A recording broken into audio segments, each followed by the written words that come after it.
Subscribe करू Shyama music channel के आ घंटी के निशान के जरूर दबाओ सबसे पहले ऑडियो आ वीडियो देखवा आ सुनवा के लिए।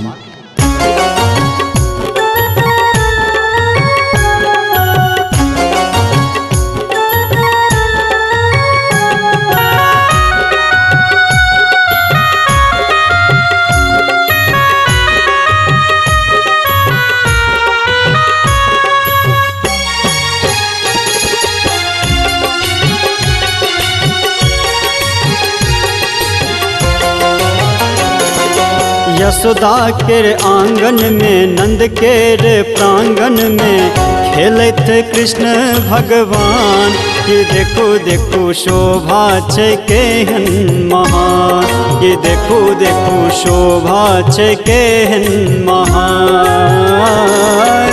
यशोदा के आंगन में नंद के प्रांगण में खेलत कृष्ण भगवान कि देखो देखो शोभा छे केहन महान, कि देखो देखो शोभा छे केहन महान।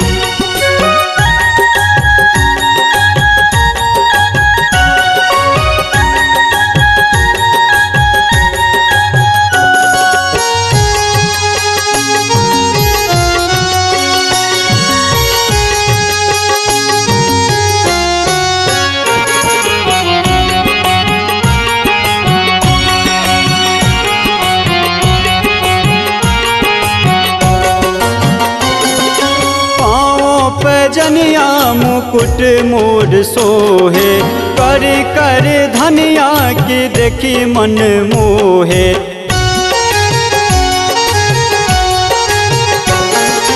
पाँव पे जनिया मुकुट मोर सोहे कर कर धनिया की देखी मन मोहे। रुन झुन कर गुंजन सा लीला कर रंजन सा चंचल मुख मुस्कान कि देखो देखो शोभा छे केहन महान, कि देखो देखो शोभा छे केहन महान।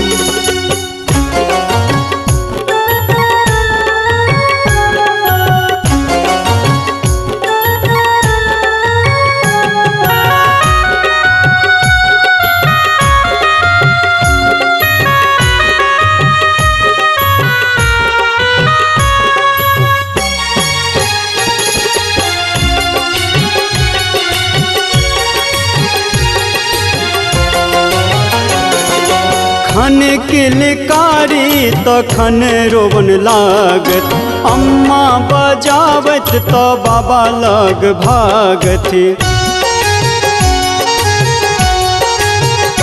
ओ खन किलकारी तखन रोवन लागत, अम्मा बजावत तो बाबा लग भागत। तो तेरे बोली सा सूरत कर भोली सा सब कर आकर्षित ध्यान कि देखो देखो शोभा छे केहन महान, कि देखो देखो शोभा छे केहन महान।